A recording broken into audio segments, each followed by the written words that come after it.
Thank you. I don't need that. Just turn it off. Okay. Thank you. Thank you, everybody. I want to thank Global Sciences for inviting me here. Dean, I want to thank all of you for coming.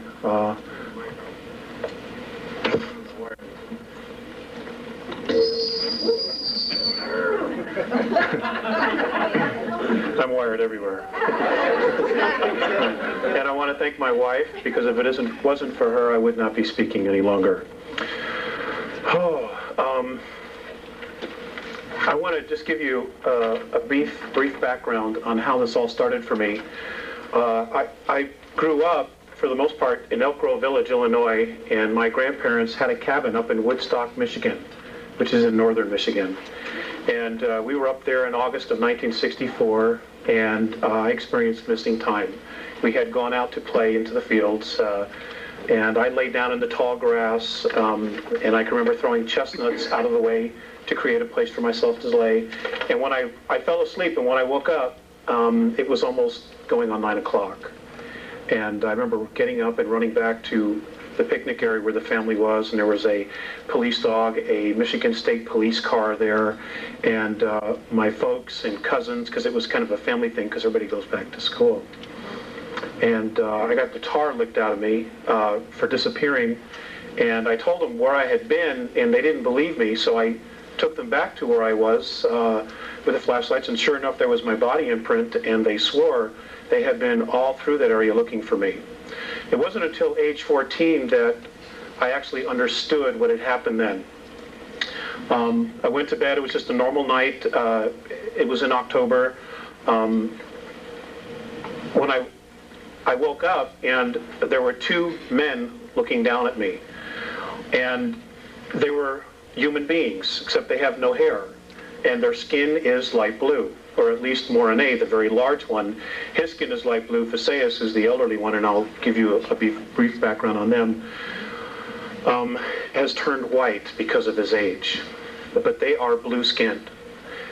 They say that they are our cousins, and that we actually have some of their genetics inside of us. They originally came from Lyra, as all human life did in our galaxy. Human life does exist in other galaxies as well. And there's a lot going on. There's a lot going on. Okay.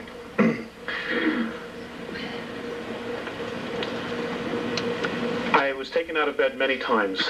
I was given information, I was given physicals, I was given brain scans, I was shown, they put a little cap on my head and they showed me who I was in past lives and my direct connection to them and my connection to the Earth. And then there were no more contacts after age 14. There was one at 16, but it was a physical. I was not awakened. It wasn't until 1985 that the contacts started again on a regular basis. Sorry about that. Okay. Now, just to give you an idea of where I was in 1985, I had worked for a few years for the Internal Revenue Service. I had been a tax collector, and I was assigned to and I'm ashamed to say it, but I was a good tax collector. And for the lady and the people who were talking about the IRS, I'm just going to give you this while it's hot and it's fresh. I was assigned to a task force that was supposed to do undercover work for oil company fraud.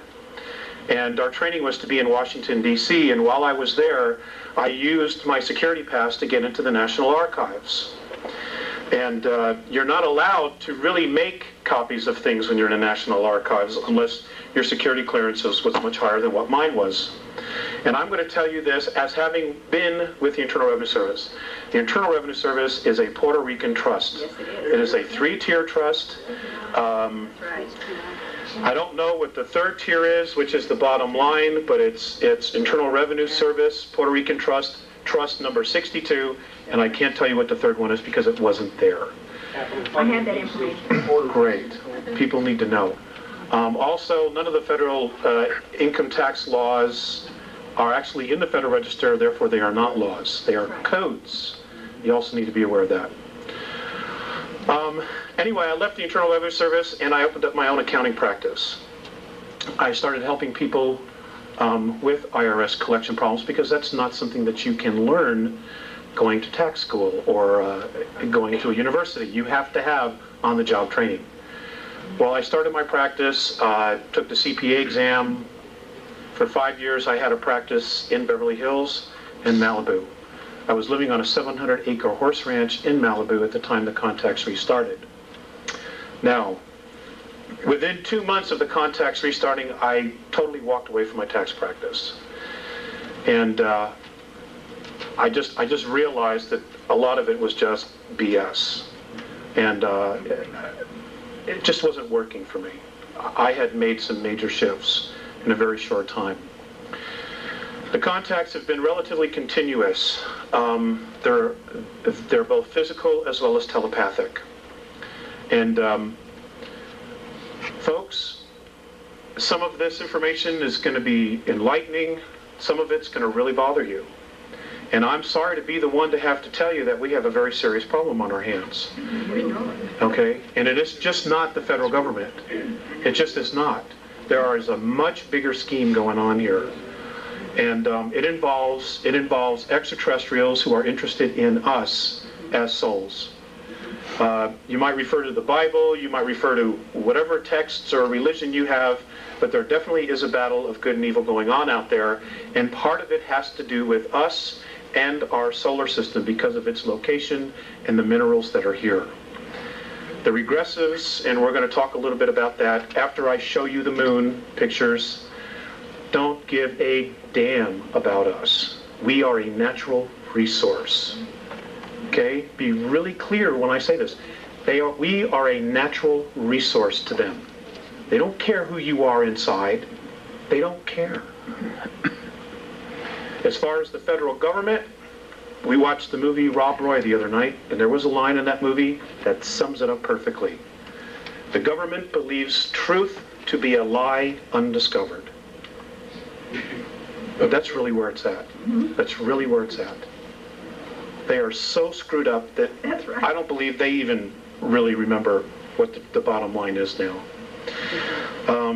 Okay. If some of you are familiar with Hoagland's information, I think Richard does a good job, but I'm just going to share with you a personal experience that I had with Richard in Los Angeles. I was speaking in Los Angeles. I've spoken along the West Coast quite a bit, in Texas. And there was somebody from Showtime who was doing a private screening in a hotel room of the movie Roswell, the Showtime movie Roswell that they put together. Well, I was invited to go in there. Well, Richard was sitting in the back on a chair. And I'm not reading any more into this. I'm just sharing with you my experience with him one-on-one. I sat down to him and I just looked him straight in the eye, and he didn't have a clue who I was. And I said, Richard, why don't you tell people that the moon is an artificial satellite? And he just looked at me and he says, I'm not ready to. All right? That's my personal experience. It's the only one I have. I think his information is good. But I'm telling you, from my own experience, he's withholding. And I don't understand why he's withholding.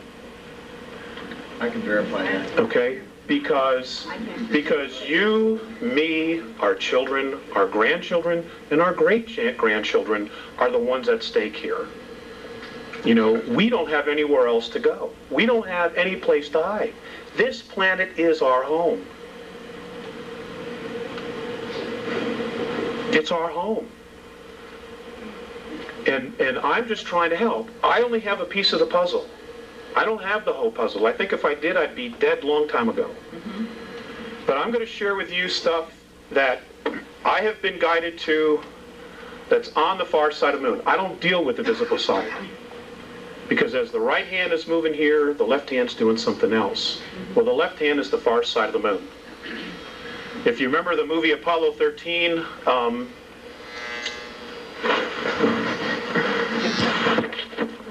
if you remember the movie Apollo 13, what? Move over? Oh, it's the lights. Okay. If you remember the movie Apollo 13, all hell's broken loose. They don't know if they're getting home. But they were so concerned about checking out and taking pictures of the far side of the moon. Now here they are, may not get home, but their focus wasn't on getting home, it was seeing what was on the far side of the moon. That is a true enactment, folks. Now I'm going to show you some of the things that are there. Now so you may have trouble adjusting your eyes to seeing some of this. Some of the things you will not have any trouble whatsoever. These photographs, I was told specifically where to look, were taken by the Lunar Orbiter 4 from August of 1966 to August of 1967. They show so much. I mean, if you know what you're looking for, it's unbelievable. It's unbelievable. You know, and there's no way our astronauts miss this stuff. There's just no way. You know, 21-mile bridges, 7-mile monuments, ships sitting in the middle of craters. I mean, you know, you're going to see it, okay? I'll tell you what the Andromedans, Morine and Phaseus have said about the moon. And I want to take questions, so I want to get through this. They have said that our moon is an artificial satellite. In fact, it is a spacecraft. Much of the debris on the surface was put there and was built purposely to make it look like what it isn't. Okay, it is hollow, it is metal underneath it, and it has the ability to leave our orbit under its own power. They say it came from Ursa Minor, from a solar system that would have the symbol, or would have the name in our language of Chauta. It was one of 4 moons that rotated around the 17th planet. Now it was built, this sounds just like Star Wars, it was built around that 17th planet. It was then put into the tail of a comet and then dragged here. And when it got to this area, it removed itself, and the first place it parked itself in our solar system was the planet that we now know of as Maldek, which is the asteroid belt. It was one of 2 moons that belonged there. Maldek was the first inhabited planet in our solar system. It was very much like Earth. Mars and our planet were terraformed from Maldek, or Malona, or whatever name you want to call it. It was terraformed. In other words, all the plant life and everything that is on the surface and animal life was brought here. It was brought here. You know, science tells us that, you know, everything started with a single cell. The Andromedans laughed at that. You know, and Phaseus said to me, well, if that's true, then how does that one cell know to become a brain cell and a kidney cell? I couldn't answer him, because I don't know. He says it isn't possible. Our solar system has been engineered, built and engineered. Okay? The whole solar system. We're going to get into some more of that, but I want to get going on the slides. Honey, do you want to come up and help us with that? Let's see. Okay, according to the Andromedans, now folks, I just want you to keep an open mind. You know, I'm not asking you to believe this, I'm sharing information with you. If you choose not to believe it, hey, that's fine. I ask you to exercise your free will. And if this gets too much for you and you don't want to listen, I've already checked. None of these chairs have seat belts. You can absolutely leave. I will not be offended. I don't like doing this anyway. I would much rather stay home and raise a family. Okay, but I made a promise, and, you know, we want to have a family, and, you know, I have pieces of the puzzle, and if I don't do anything about it, then I'm just as guilty as the NSA astronauts and the Russian astronauts that have been on the moon and been on Mars since 1958. Okay, lights, please. I have to turn it on. The light. There we go. Okay, our galaxy. Let me raise it up. No, we need something, a videotape or something to put underneath it. I'm the handiest guy I know. That's good, that's it. Thank you very much. Okay, we can lower that. No, here. Wait a minute. Wait a minute. I got it. Here. Okay. All right. Okay, ladies and gentlemen, According to the Andromedans, space travel has existed in our galaxy for 4.4 billion years. Okay, we are literally the new kids on the block. All right? Now, what's interesting about our galaxy is...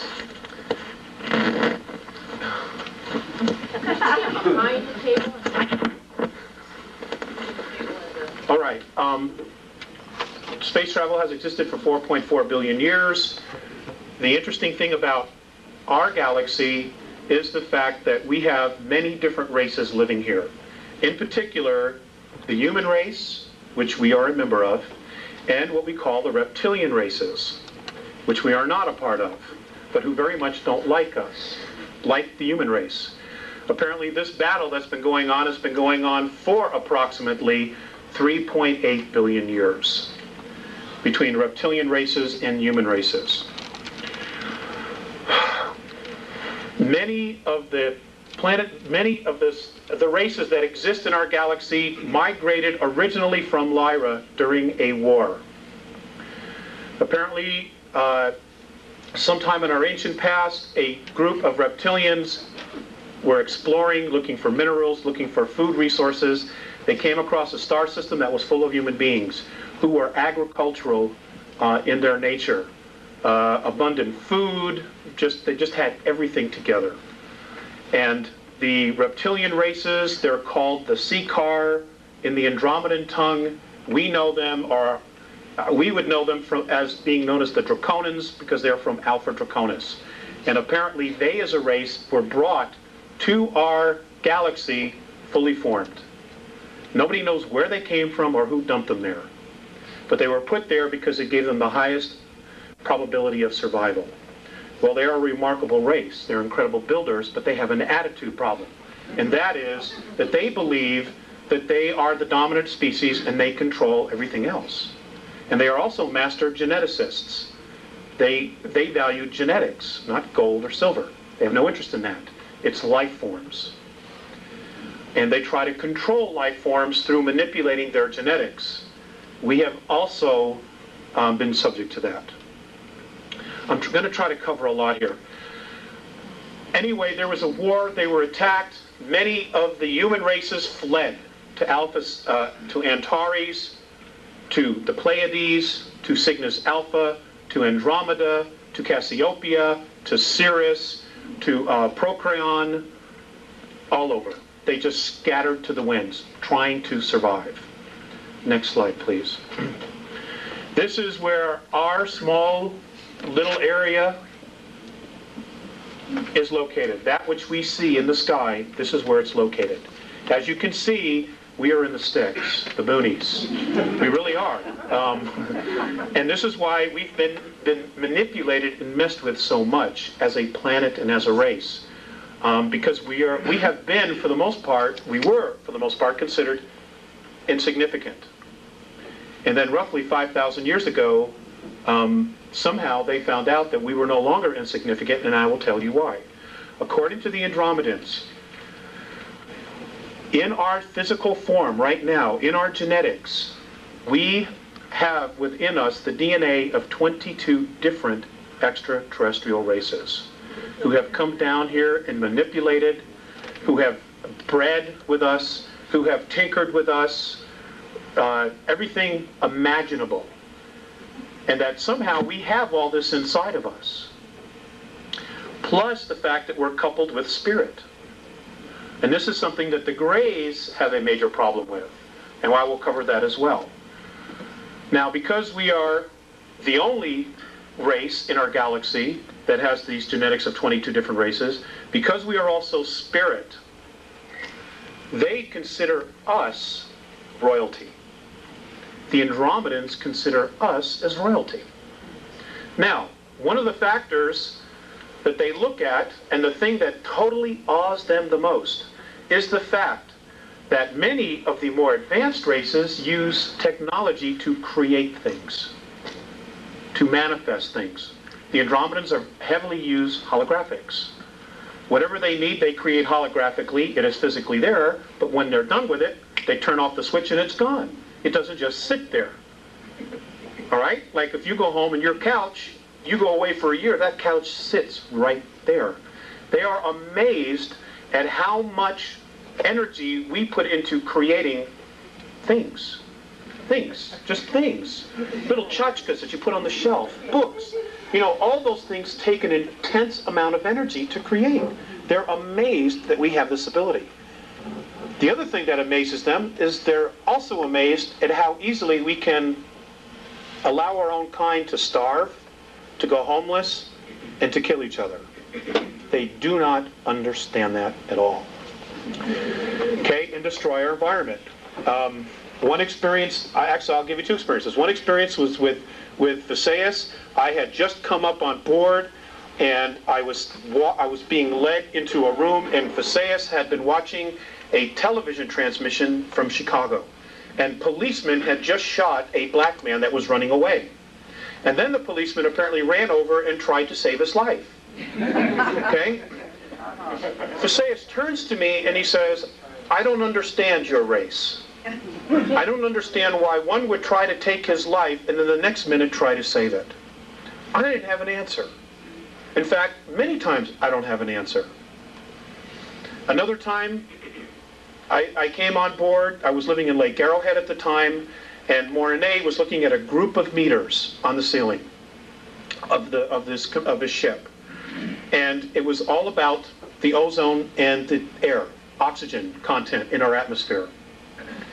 And he looked very distressed. And I said, what's the matter? And he said, don't they understand that all of this is here because they need it? They don't understand how we can just so carelessly destroy our environment. Now, folks, I want to share something with you. If there was not divine intervention, which apparently there has been, March 23rd of 1994, if there has not been divine intervention, and I will cover that, according to the Andromedans, we would only have 41 years left worth of oxygen in our environment. 3,500 years ago, the oxygen content, they say, was at 35, fluctuated between 35 and 38% between the North and South poles. Today, at its highest level, it's less than 18%.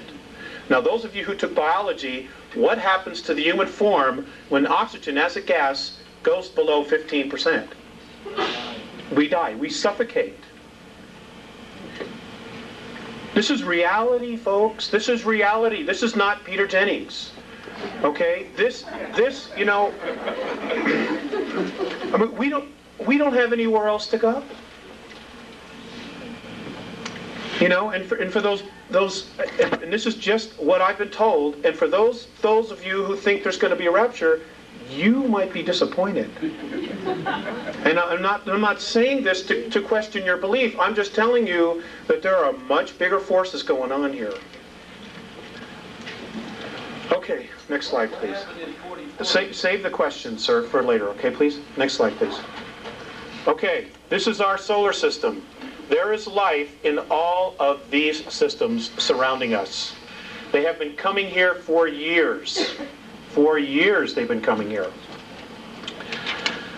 Okay, mythology, there's a shred of truth in all of it. The work that Zecharia Sitchin is doing, an absolutely fantastic book is called The Gods of Eden by William Bramley.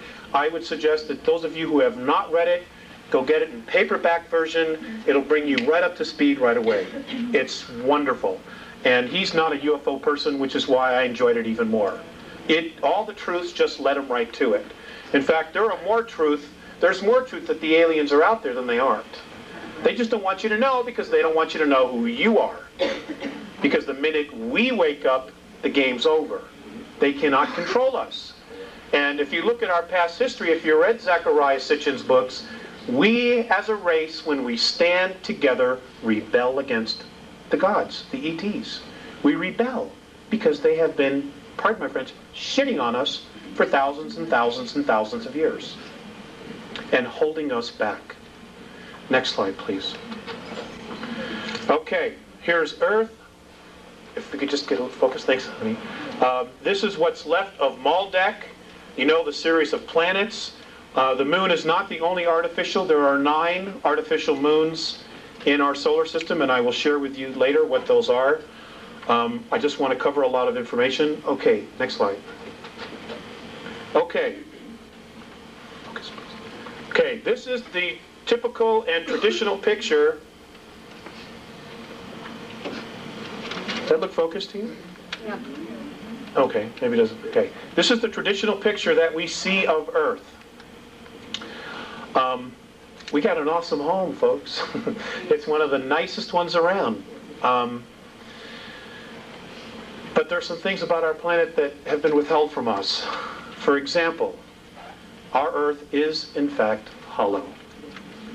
It is hollow. The next slide, I'm going to show you a NASA photograph that proves that there's an opening at the North Pole. Okay? You can find this photograph in a book called Our Violent Universe by Nigel Calder. It was first released in England, and I don't know how this one slipped through the cracks, but it did. Thank goodness. We are told that the gravity of our planet has to do with the rotation. According to the Andromedans and their science, the radiation of the sun is what causes gravity on planets. And any body, planetary body that is approximately 29.3 miles or larger is capable of sustaining gravity because of the radiations of the sun. Now I realize that flies right in the face of what we've been taught. Well, again, I'm just here sharing with you. If you were to go from the surface, from downstairs to the parking lot, go approximately 821 miles, you would reach a huge open cavern that does not literally have a sun in it, but apparently they are electrons, and as they go through the surface of the planet, they break down to their finest point, which is light. And that, at the very center of the planet inside, is the strongest force of gravity, and that is why they collect, and that is what is literally the aurora borealis. It is these electrons, these particles, coming out of the top once they have totally broken down, which is why it's almost in a circle. Almost always in a circle. Next slide. Okay, right here. This is just north of Greenland. This is exactly where Admiral Byrd said he flew in, right there.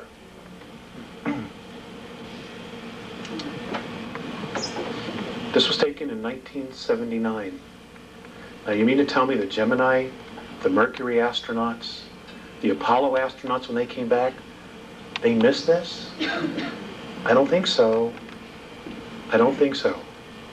If you can get your hands on the book, there's a color photograph. This is a photograph from the book. It is, folks, it's there. Whoops, there it is. It's there. Next slide, please. Okay, our moon.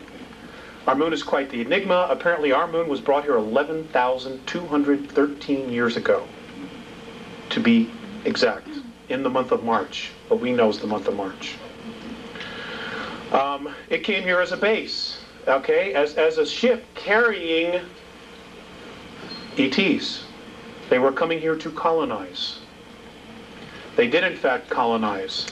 In fact, many of what's left of them are living underground in our planet from 100 miles to 200 miles beneath the surface. Now, I've gotten a lot of crap for talking about this, but I'm just not going to shut up. The beings that brought this satellite here to our planet in the last 25 years are responsible for over 31,000 children disappearing from the surface. And I don't know if you're paying attention, but over 100,000 children a year are vanishing from the face of the earth. And folks, they're being taken out of here. And the governments know. The world governments know. All right, and we're going to cover that. We're going to cover that. Next slide, please. Okay, did our astronauts really go there? I know that there's been a lot of talk that maybe they didn't go there because of anomalies in pictures. Many of the pictures were faked because the pictures that the astronauts took, there was stuff all over the place. They couldn't hide it. Yes, they did go. But yes, there's been a manipulation of other things put in there that supposedly looks like our astronauts. So, we have to use common sense when we look at these things. The next slide, please. Did our astronauts see things? Absolutely. Mornay has told me that the United States government, just our government, has at least 53 of its own UFOs, flying saucers, that are stationed on the moon, on the far side. And I'm going to show you where he says they are. It's in one of the slides. They did, but they were told to shut up, not say anything. Many astronomers who have been taking a look at the moon, many of the lunar rovers and the cars that they drove have disappeared. They're no longer there. You know, well, they just didn't get up and float away. Okay, the moon has got gravity. Especially on the far side, it's got gravity. Mornay has told me that if you take Copernicus crater and you stood at the bottom, that the gravity is equal to that of Chicago. As if you were standing in Chicago.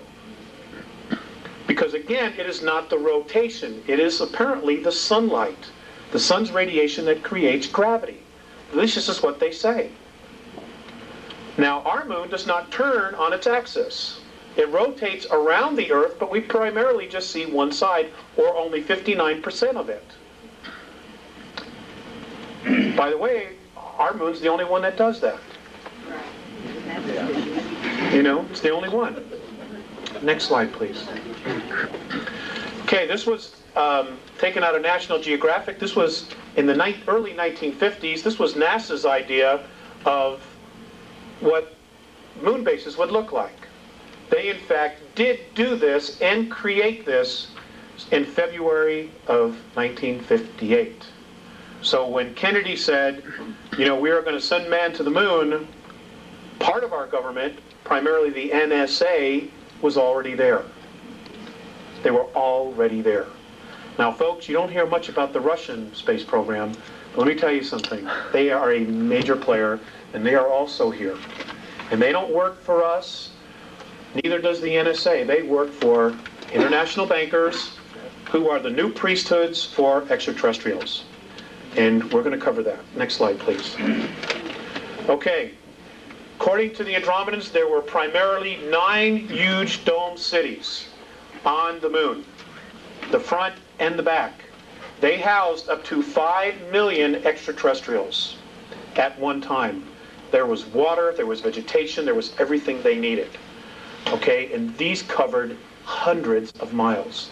You know, so when Richard shows you the pictures of the things, you know, the shards, so many miles tall, 9, 10, 15 miles, whatever it is, he's right. He's absolutely right. You know, but there's more. There's more. Okay, next slide.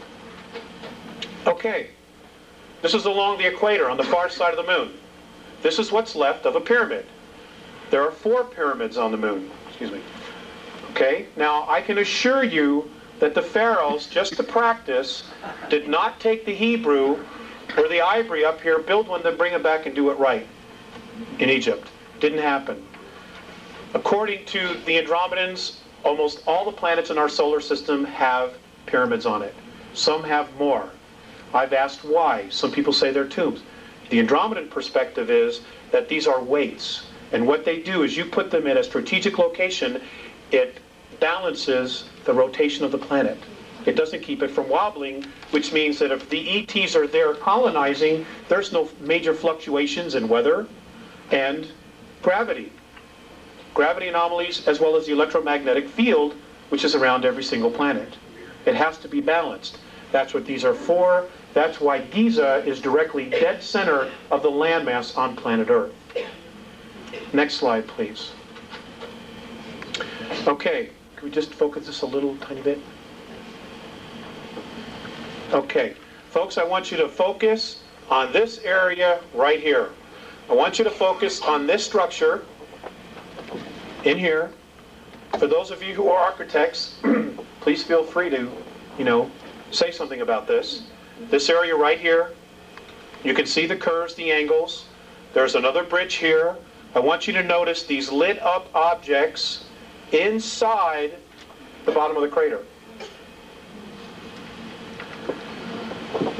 We've got a close-up of it. Next slide, please. Here we go. Okay, here's another bridge.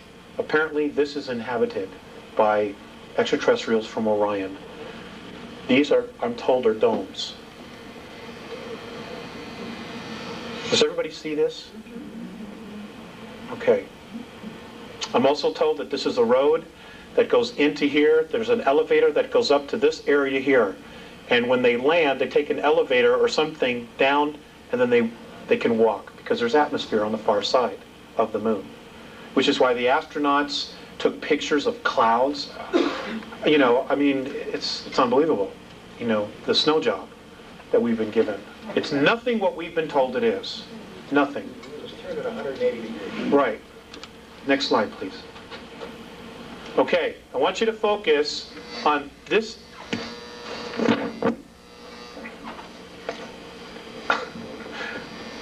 Let me just turn off one.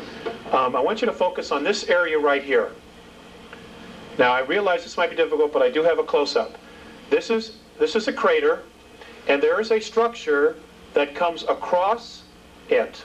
You can see the sun coming through this way. You can see it shining right here underneath, and you can see this is still in the shade. This structure here. This is a 21-mile long bridge. Next slide, please. Here.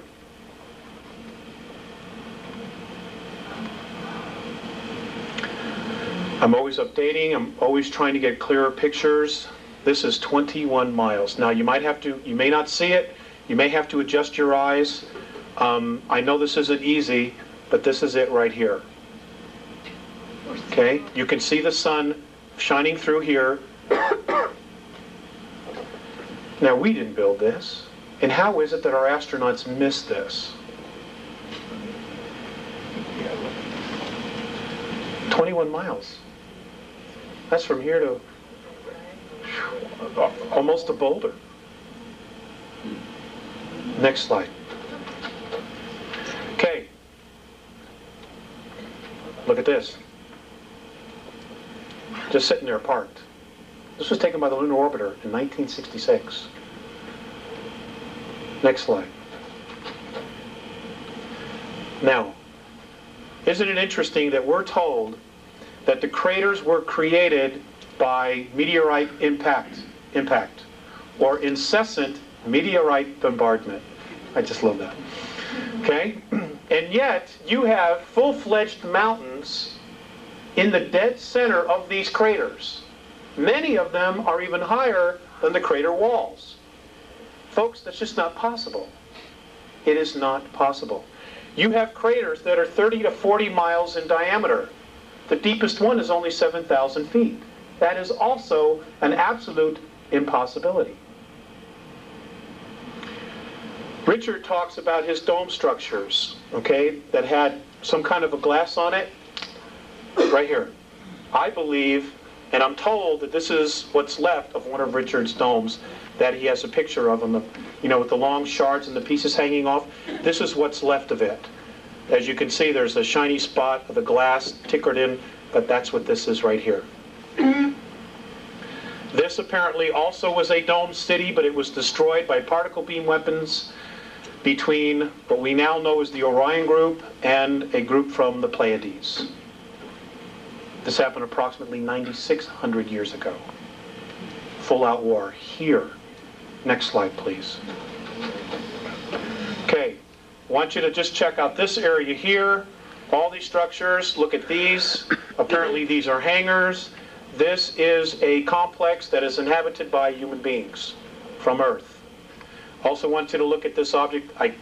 I'm trying to get a better picture of what this large structure is. But what's really interesting about this area here and this is look at nice how sharp this crater is. The corners here. Very nice and sharp.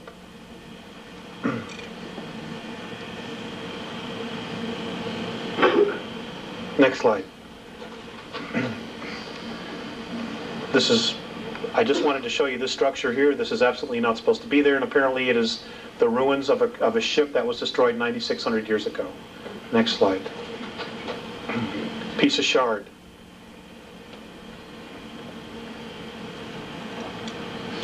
It's 2 miles. 2 miles tall. Piece of what? Shard, piece of metal. Next slide, please. Okay. On this photograph, I want you to just take in the landscape. Okay? I want you to take in the landscape of what you see here. Now, I want you to focus in on this area right here. I want you to look at this area here, and I want you to compare it to the rest of the landscape. Just focus your eyes for a minute. Okay? I want you to focus on this area and then the rest of the landscape. What's unusual about this area right here? Anything else?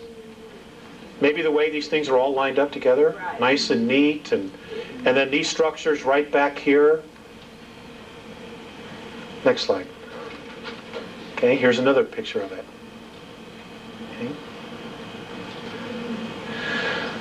Oh. Is that a monument there, that dark shadow? This here? No, that's an arrow. That's my arrow. Okay. This area here, I have been told by the Sayus and Mornay both, is a base that was built by the United States, the Russians, and the British with the help of bankers, using technology that was given to this elite, this ruling family, by the Greys in 1954. They've been up here a long time, and this is actually considered a resort. This is not Club Med.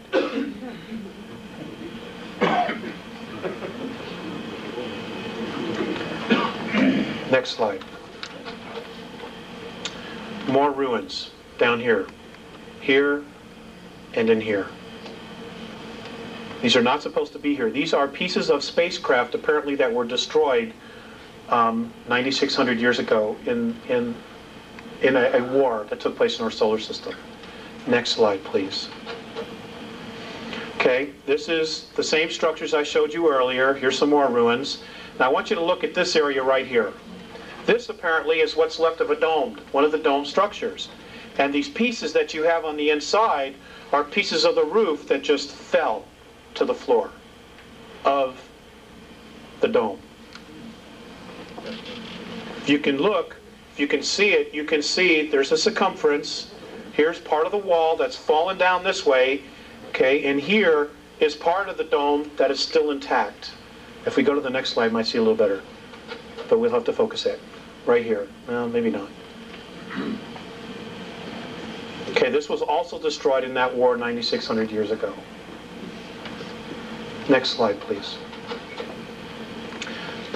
And if you can see this, this is very light. This is a piece of a bridge that crossed this crater where half of it's gone and half of it is just still standing there. I don't know exactly how many miles across this is. But again, how did our astronauts miss this? Next slide, please. Okay, these are more ruins. I myself have even had trouble seeing some of the things in this, but they've been very strong about this particular area, so I felt it was important to include it and just share it with you because maybe somebody in here will see something more than what I see. You know, people often do, so I'm just trying to share it. These structures here, it's a weird place. Again, this is along the equator on the far side of the moon. A lot of those craters have a rising piece in the middle. Yes, sir, they do. Yes, sir, they do. And, you know, some of them are full-fledged mountains, and they're just not supposed to be there. Next slide, please. Okay, now, look at this.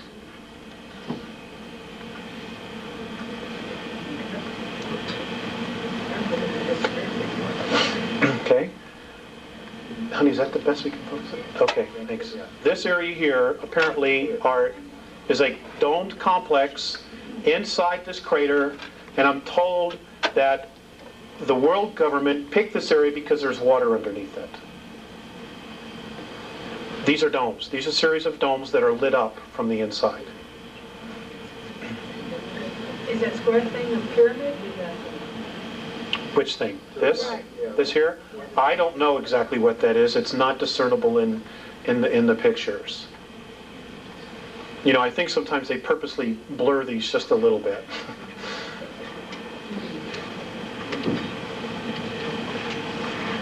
Next slide, please. Here's another area in another crater. This is all lit up from the inside.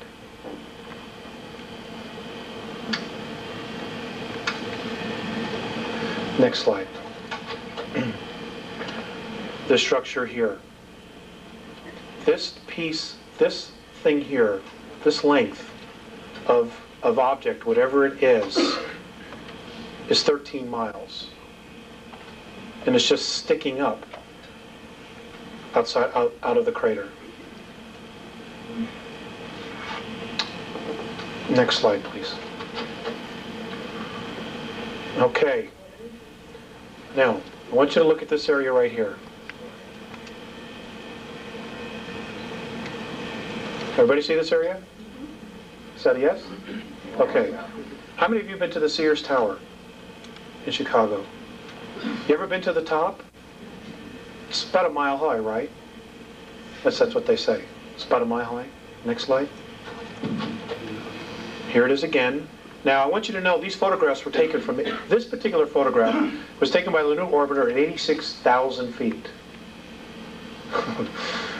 Okay? According to Morane, this is 7 miles high. And it's a monument to one of the old ETs. Next slide. Here's a close-up of it. What kind of was it? Your suspicions are pretty accurate. Back up just one more time. Okay. Now let's look. Now just, you know, look at the rest of the terrain here. Okay? Look at the rest of the terrain and just look at how this sticks out. 7 miles. How come our astronauts missed it? I mean, I hate to be redundant, but I'm just hoping somebody will have the answer. Next slide. Oh, we did that. Okay. One more time. Okay. This particular area, I'm told, is now being reactivated. They say, Morane and Faceas have said that all of this are ruins and that there are underground facilities all through this area. And I just wanted to share it with you because they're very strong about this particular area. And this is a dome that is apparently that was still left intact.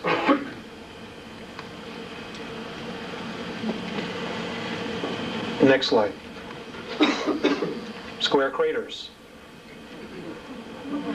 Now I've asked Morane specifically, and he said there's no such thing as a square meteor. So, just one of them weird things. Next slide, please. Okay, craft sitting here, hanging over a crater. Next slide. These are all taken by the Lunar Orbiter. Weird crossed objects sitting in the middle of craters, dead center. Next slide. This was the photographer. Let's go one more slide. Okay, back up. Thank you. Okay. Ladies and gentlemen, somebody else, I think George Leonard wrote this, somebody else is on the moon. George Leonard, yeah. George Leonard. Somebody else is absolutely living on the moon.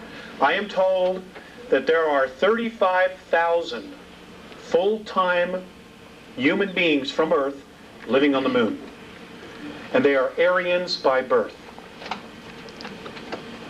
Now, let me just say that one more time. They are Aryans by birth. They are Aryans by birth. You're going to have to research them because if I come right out and say it, I'll get in deep trouble. Okay? Aryans by birth. They're Nazi.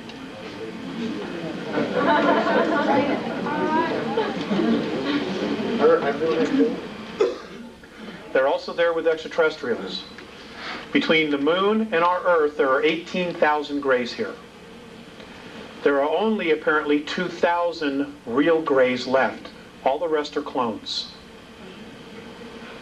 They're robots. They're organic robots. And microprocessors are grown in their head. And they're controlled by some kind of a radio frequency. Now, the Greys and the Orions also have this technology to absolutely replicate and duplicate a human being. And for those of you who are familiar with the old Dr. Beater stuff, before he was killed in a parking lot in Dallas, I would suggest you go back and re-research that information. Except he was told the Russians were doing it, and they're not doing it. It's extraterrestrials who are doing it, who are trying to undermine the free will of those of us on the surface of the planet. Because this is our home. Okay, Mars. I'm still working on more information, but I'm going to show you a couple things and share things that I've been told about Mars. The first thing I want to share with you about Mars is that, again, everything we've been told about it is wrong. Mars' atmosphere is full of oxygen and ozone. In fact, the local San Diego paper on March 23rd of 1995 flat out said that in 1971 they had discovered it was full of ozone. Well, folks, you go to the library and you pull out any book that you can find on Mars, written by any scientist on this planet, and they don't say virtually anything about ozone. But it's there. We're told that its actual gravity is about 1%. Well, if the atmosphere is so feeble, then how is it that it can have 300-mile-an-hour wind storms? If the atmosphere is so feeble, how is it that it can hold water at both poles? Next slide. Let's go to the next slide. I'm sorry. At both poles. And there's water at both poles. This is water, H2O. We're told that the Martian atmosphere never gets above 129 degrees below zero. And yet, this past February or March, you had a picture from the Hubble telescope of Mars and the North Polar Cap melting. Now, I'm not a scientist, but tell me, how does water melt at 129 degrees below zero? I'm open. I'm open.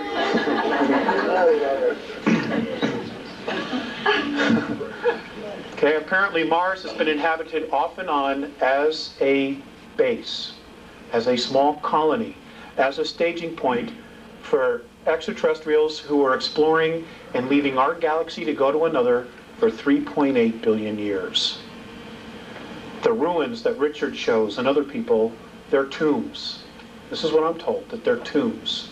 And that there's far more there than's being shown. Most of it's been buried.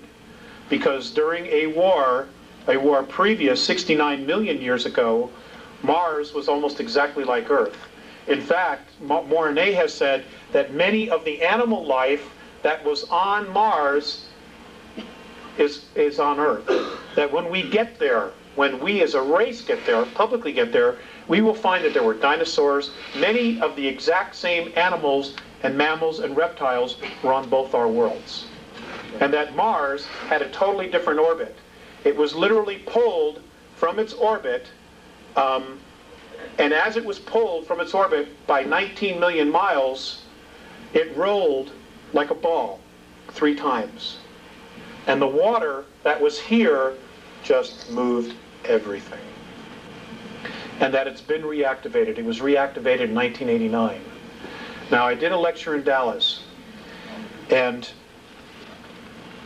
I've been talking about this information for several years now. And I was told that in 1989, Orion troops landed on Mars and took over colonies that were settled, created there by Terrans, us, by human beings from Earth. They came in and just took it over. Now, this gentleman who approached me, and I'm just sharing this with you, said that his best friend's brother worked for Central Intelligence and was a director of NASA and resigned in 1991. He said that his brother told him that the meetings on Malta, on the ship, just off the coast of Malta between Gorbachev and Bush, were about what was going on Mars and that they were scared to death. Now, folks, I gotta share this with you. The beings that are here from Orion, they're into control. They're into control. There is no such thing as self-rule in the Orion Empire. There's a hierarchy. Now, if you look at our planet, I mean, if you really look at what's going on our planet right now, there's only one nation that truly cherishes self-rule and actually has real experience in self-rule. That's the U.S. And we're armed to the hilt because our Constitution says we can be. This is why the focus is on destroying the United States of America. Okay, the UN, the World Order, all of that stuff, they're all taking orders from ETs, and they're scared to death. But they are willing to sacrifice this nation.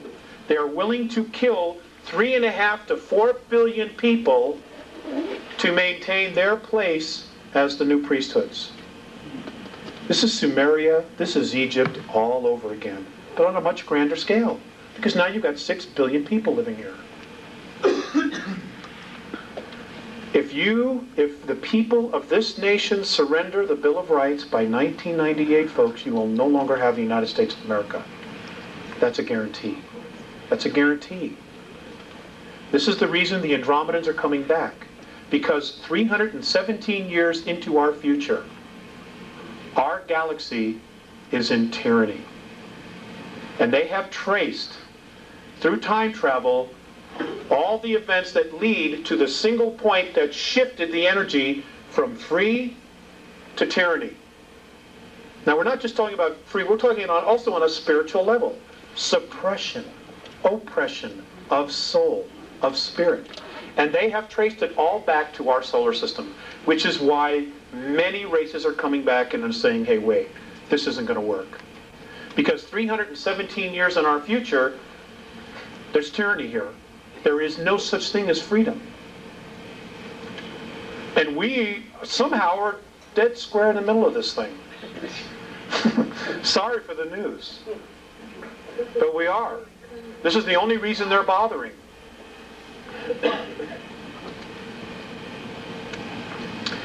Next slide. Save your questions, please. Write them down, okay? You all know about the face, or most of you, I'm sure, do. There is a lot more in this area that needs to be explored. Those of you who are researchers, please get pictures of not the face, but go north, where the mountains are. Okay? There are ruins everywhere. There are domes collapsed on top of themselves. In fact, there's one that's still there that looks like Texas Stadium in Dallas, with the opening in the middle. It's there. It's there. Next slide. I just put this in because everybody's interested in the physics. I'm not a physics person.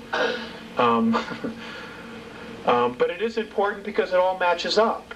You know, there are symbols in all of this. In fact, I want to share with you about crop circles. I've asked a lot of questions about crop circles, and I'm told that there are 2 groups leaving crop circles.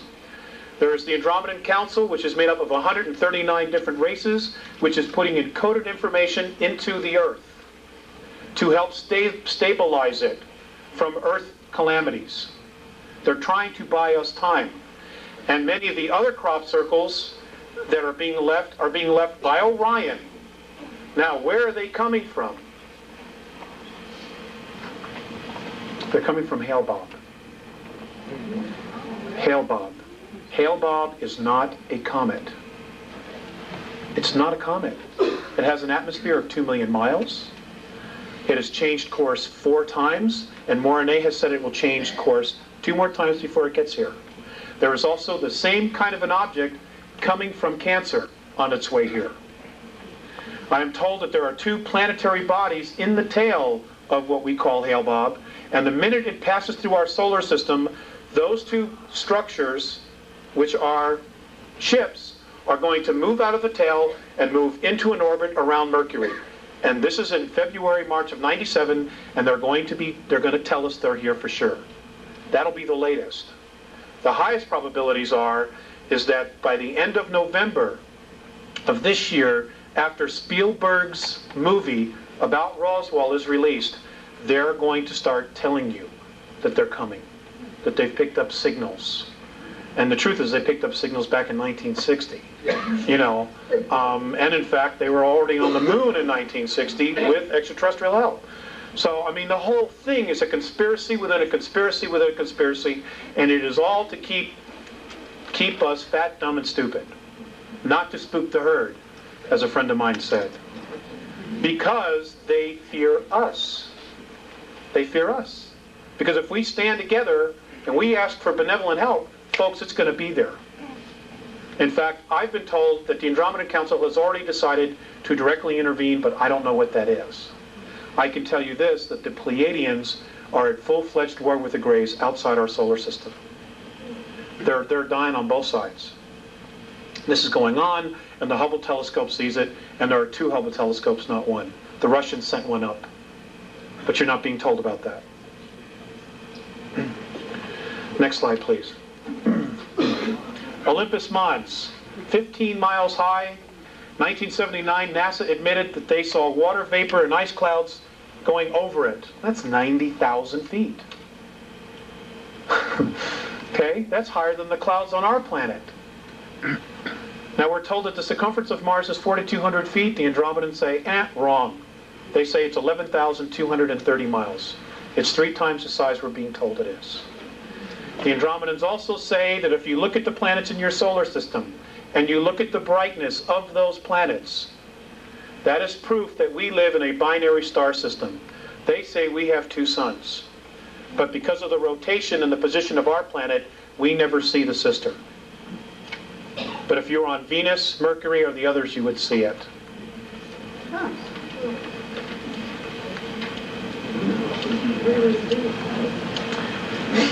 They rotate around each other. I realize it flies in the face of everything. I'm just here sharing with you, and I'm just asking you to keep an open mind. Next slide, please. Okay. Cydonia is in the northern hemisphere. Now I'm told that at one time most of that area was covered with water, and that along the equator of Mars is where most of the colonial cities were, colonies, outposts. They said much of the bigger cities on Mars before it was destroyed was in the southern hemisphere. Now I want you to, honey, can we focus it just a shade? I want you to focus on this area right in here. Now this area is known as our Great Plantatia. This is in the southern hemisphere. Now there's a little happy face. Yeah. I thought that was pretty amazing. You know. Okay, but if we go to the next slide. This apparently is another tomb that was in fact destroyed, and these are 3 more pyramids that are lined up just like Giza. This area right here. And that these are also ruins. This is what they say. And folks, they've never lied to me. No reason. Right here. They want us desperately to wake up. Now they have their own selfish reasons. Okay, because of the fact of the problems that apparently come up in the future. But there's also another reason. Many of the human races in our galaxy, because of so much interbreeding between the one race, the genetics apparently are starting to break down. There's only one race in our galaxy that can give these particular human races a genetic boost, and that's us. But they can't use our genetics. They can't even approach us because of the vibration we all move at, which is fear and anger. They say when we're not taking advantage of others, we're taking advantage of ourselves. That's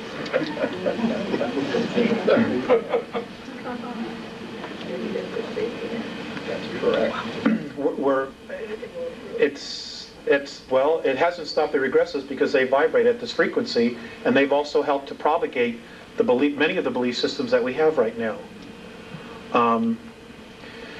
We have real problems because this is all coming to a head by the year 2000. They're going to be here in 97, and official protocol ships from Orion are going to be here. Now, I want to share with you some of the things that the Greys are up to. Many people say they've left. I'm sorry to disappoint you, but apparently they're still here, and they have no intentions of leaving because they need us. They are desperately trying to save their race by using our genetics, but it isn't working. They can create the form, but they can't put soul in the body. That's a gift. Now, here's what they're doing. This is what I'm told they're doing. I'm told that many of the abductions that are occurring now, that the vital body, the aura of the people being abducted, which is primarily the females in a family, and it's usually the first and second daughter and the mother. What they're doing is they are peeling off the vital body, the closest part to the energy field, and they are storing it and they are feeding it to the hybrids that have that mother's genetics in it. And apparently they're doing this to keep them alive. And they're also apparently trying to create soul. They think by stealing your aura, the vital body, in your energy field, and giving it to another, that it will create soul. You need to be aware of this. Okay, this is why a lot of folks who are, weird things are happening, they're getting real sick and run down, is because your vital life force is being stripped from you. And folks, there is a violation of free will, big time going on here. You know, there are a lot of blinds in metaphysics. And one of them says that you create your own reality. Well, that's true. But there is a violation of free will. And we are being violated big time. And our race has been for the last 5,400 years. Big time. I'm dealing with the race we know ourselves now as Homo sapiens sapien. I don't know, is there another slide?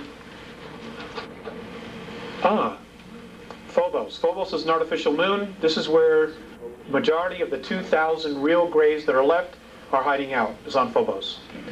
And when you look at pictures of Phobos, when you go through your magazines or you go through, the astronomy magazines, I'm told that you should, I've been asked to share with you the idea that you should look very carefully about the inside of craters. That many of the openings that lead into this are inside the craters, that the bottoms open up and the ships come in and the ships come out. Okay? Now, Phobos is a major anomaly because it goes counterclockwise to everything else in our solar system. It rotates counterclockwise to everything else. Let's see, there's one more. Okay, this is the North Pole of Jupiter. This is a photograph taken by the Voyager, the Galileo. Anybody care to tell me what that might be?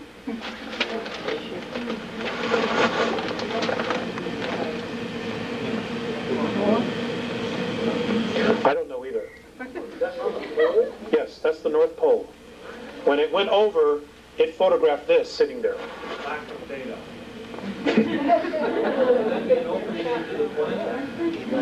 It could be. It could be. I'm just sharing it with you because I want you to think about it. I have an idea.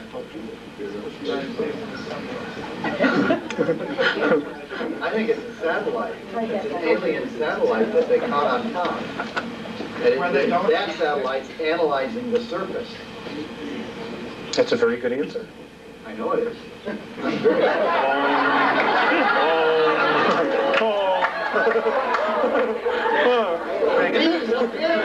One day they'll get it.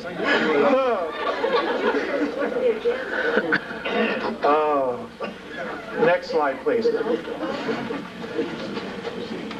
This is Ganymede. Ganymede's another artificial satellite. Ganymede has life on it, has water, has an atmosphere, has oxygen. Many of the benevolent races use this as a base. Where's that? Ganymede. This is Ganymede. I'm sorry? That's Jupiter. It's one of the moons of Jupiter. Now, if you look carefully at the satellite we just sent up there, and you look at the rotation of what it's focusing on, the moons that it's focusing on will tell you an awful lot about what it is that they're looking for. They do nothing without a reason. And let's see, is this it? Okay.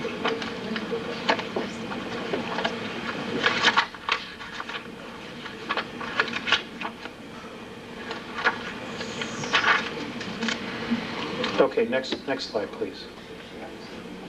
I think that's the last one. That's the last one. Okay, we can have the lights. Be great. Thank you, Dean. Okay, and I can come out from behind here.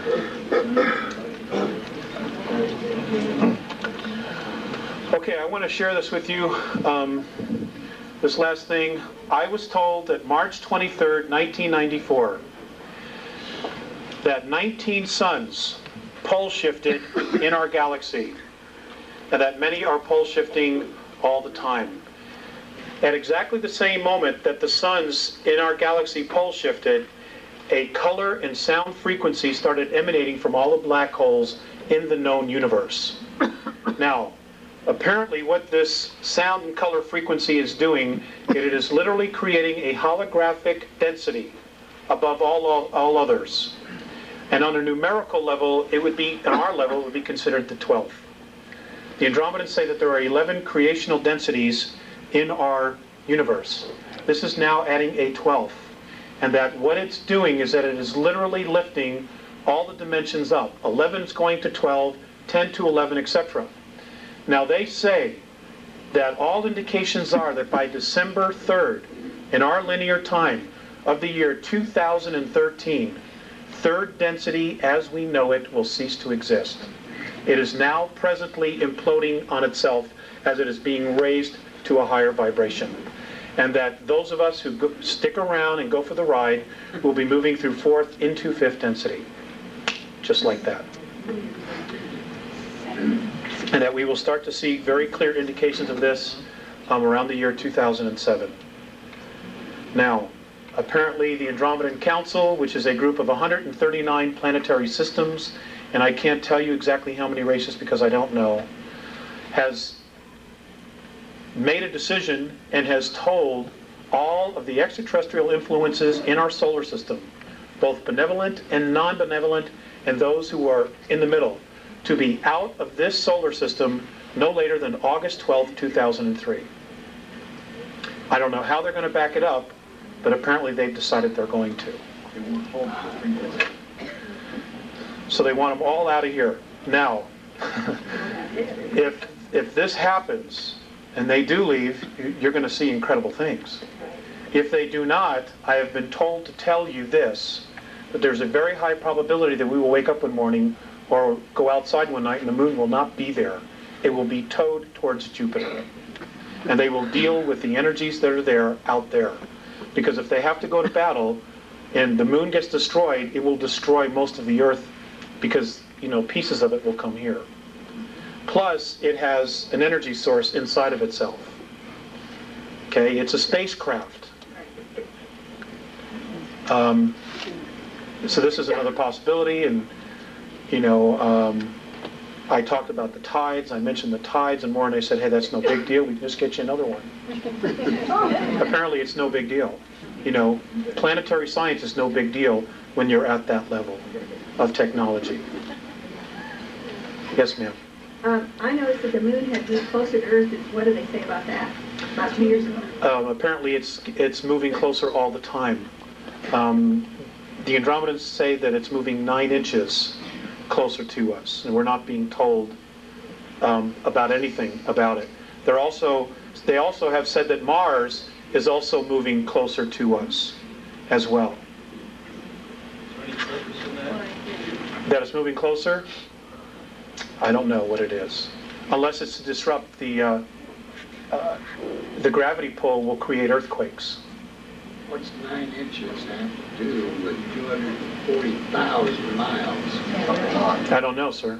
I don't know. I'm not a scientist. I don't know. We're getting to where people in the back cannot hear these questions. I'm sorry. I'll repeat the questions when they're said.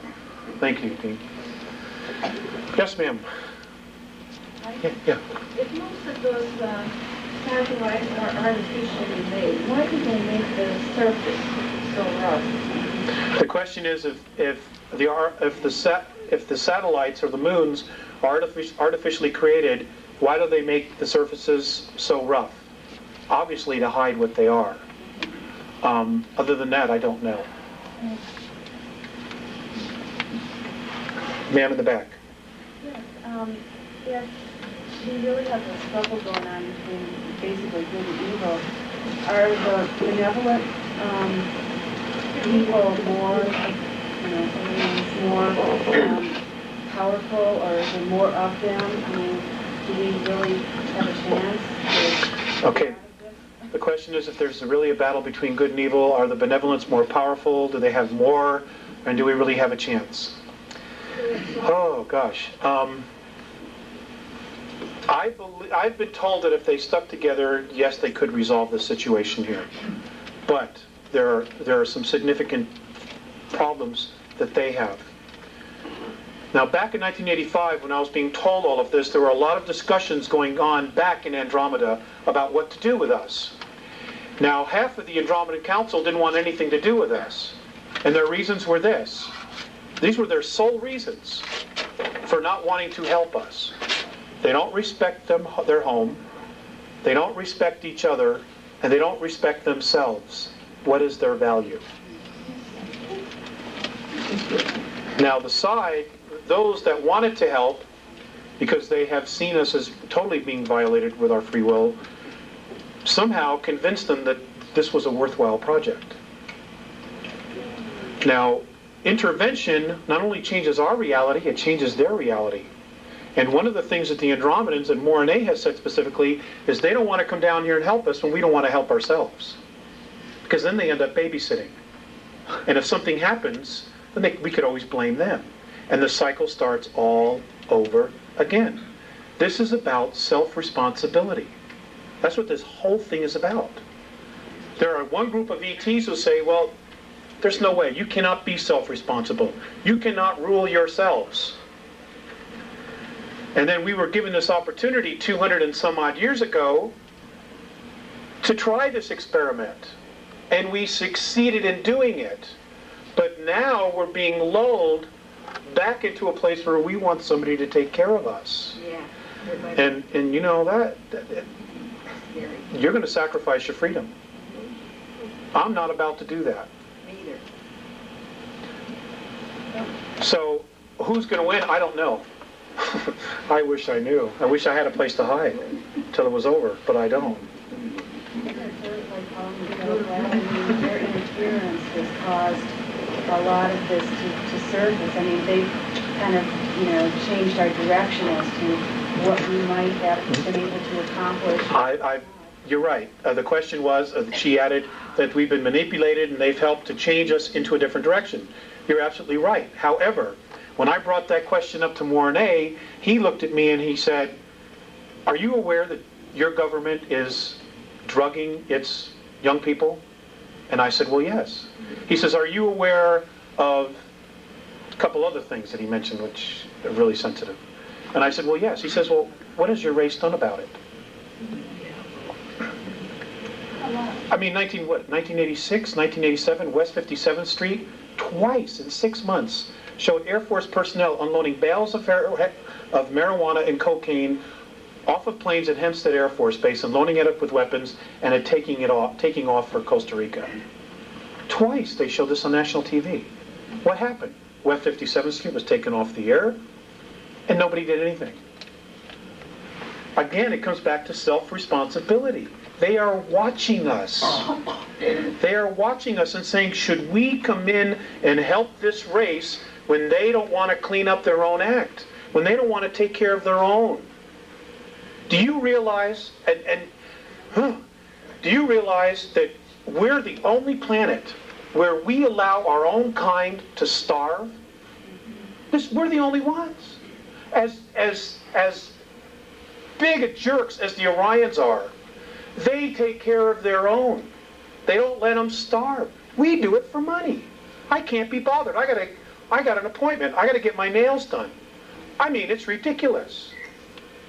We have got to make a shift here, big time.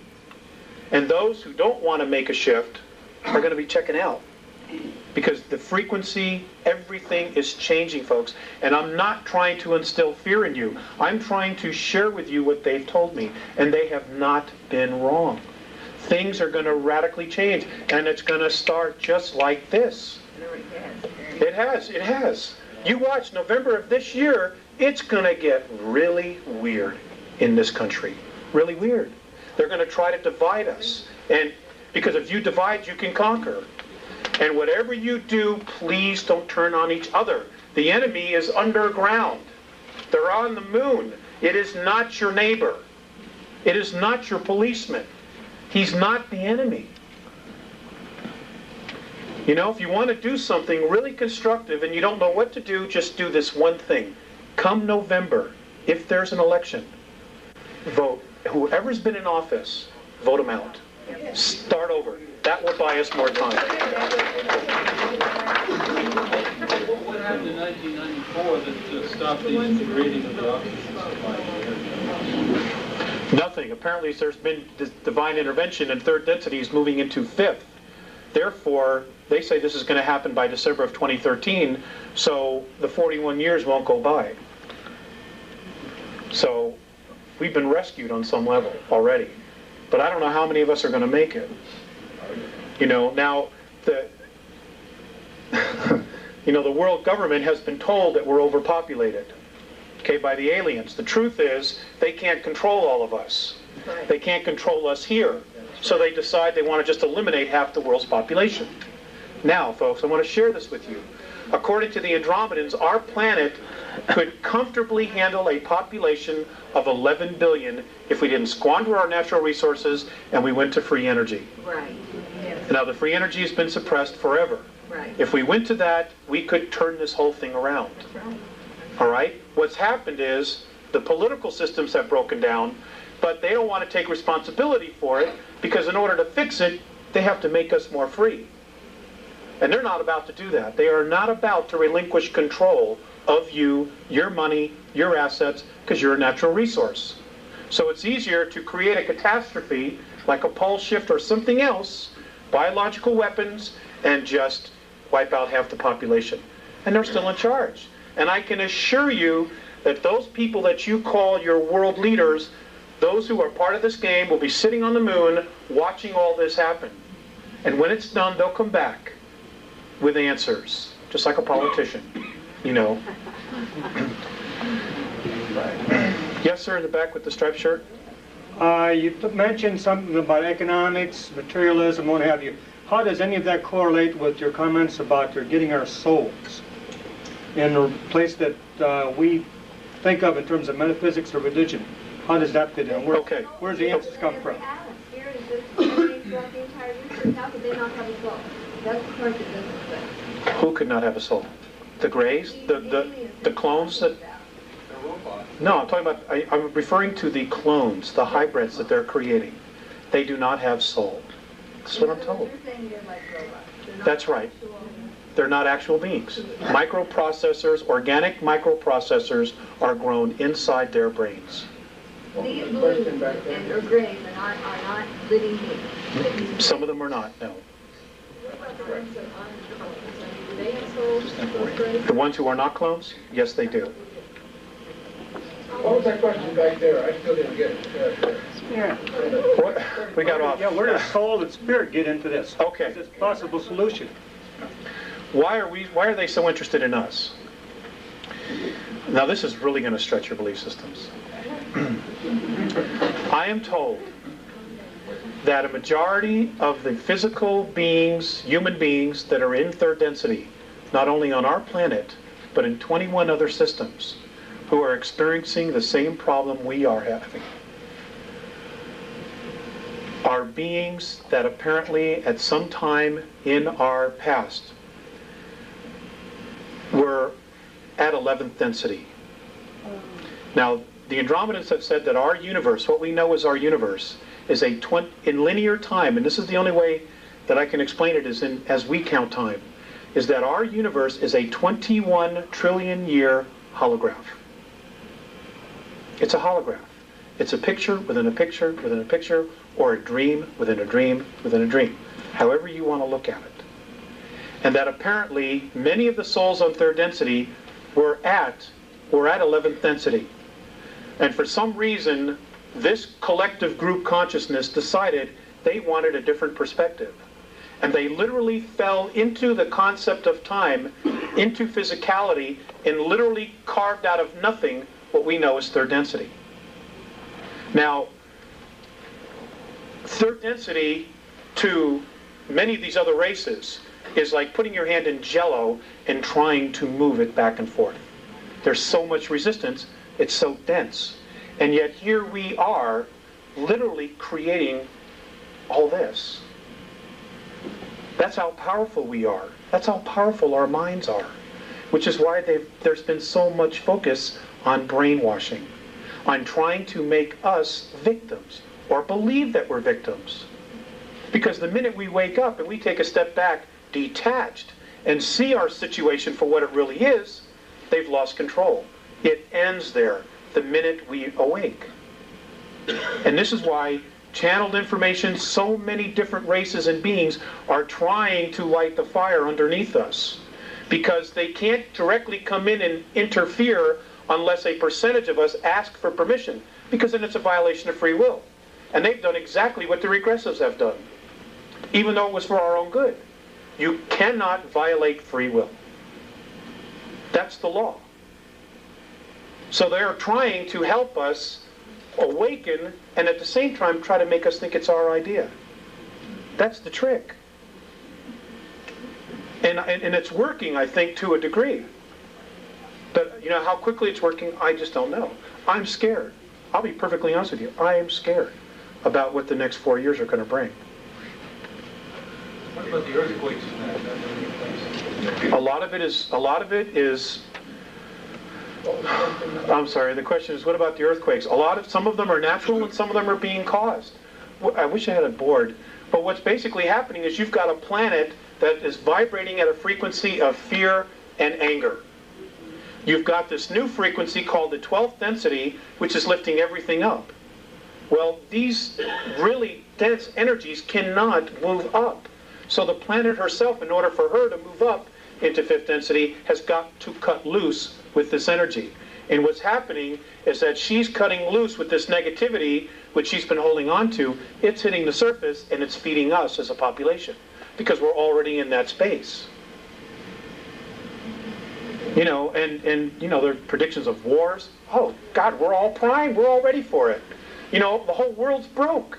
Everybody's looking for food. The world has got a food supply of 53 days. The entire world. The United States of America, should there be a catastrophe, has only a 7 days food supply. What happens after those 7 days? Are we going to start feeding off each other? That's our MO.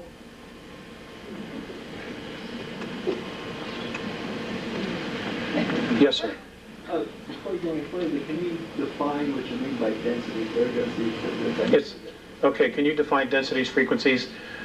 Density and dimension, they're really one and the same thing. They are a frequency in which light and sound oscillate at. We oscillate at a specific range. Other things oscillate at other ranges, higher ranges. There really isn't anything lower than us at this present time. You know, we've hit bottom, there's only one place to go, and that's up, as the old saying is. So it's a frequency, it's light, it's sound. If this is a holograph, if what they're saying is right, that this is a 21 trillion year old holograph, then all of this is just light and sound. Now, there are places in space where there is nothing, no matter. According to the Andromedans, those are areas that have not been magnetized by thought. Now, with the first aspect of physicality, the first sign of creation, they say, is the electron.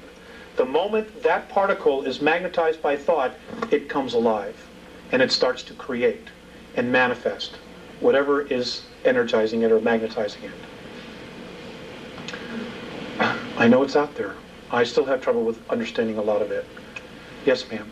Does this time frequency that you speak of for the 2013, does that have anything to do with what some people are talking about, some of the astrologers and others, about the entryway into the photon band or the photon belt?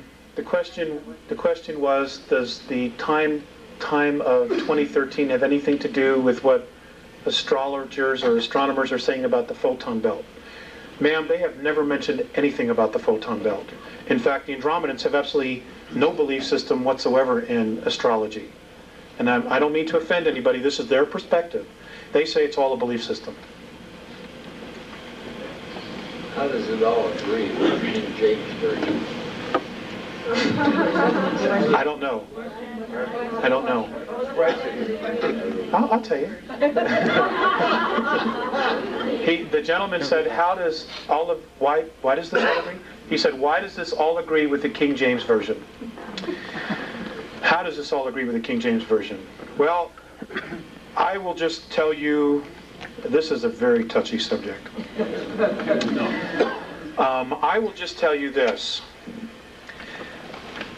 that Morine has told me that it is more important to know why you believe something than the fact that you believe it. And in their opinion, the fact that we all believe, or a majority of the people believe in the book of Revelations, that we are literally going to self-fulfill it. What we think we create. Say who else? I see somebody pointing to somebody else who doesn't want to raise his hand, probably. Yes, ma'am, in the back. Richard Hoagland talks about... Could you stand up? I can't hear you. Okay. I'm sorry. Richard Hoagland talks about hyperdimensional physics, and through that we can change our reality. So this is really what you're saying, is that if we believe in the book of Revelation, we'll create it. So wouldn't it be an idea that if we change our thought about the year 2013 as something other than a outline there, and that's sort of what he is saying, is hyperdimensional physics can allow that person to change their reality through their thoughts. And it's basic metaphysics. And that would be eliminating fear, because if we go into anything with fear, we cannot change our thoughts. I don't know, when you said you were afraid, it made me concerned about your information, although I really think your information it sounds to me very valid. But when fear can change that reality, does that make any sense? Yes, it does. The fears that I have are my own.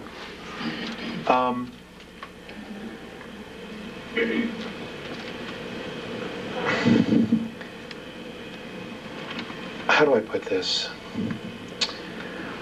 I have a lot of years invested as a child and as a young adult in Christianity. I have been made aware of the fact that there's no net underneath me. No net at all. And the fear that I have is my own belief in myself to be totally self-responsible. I can admit that. So that's the fear. Because if there's no net underneath me, it lies squarely on my shoulders to figure out my reality. And when I see all this stuff going on, what is it that I want to create? What do I want to create?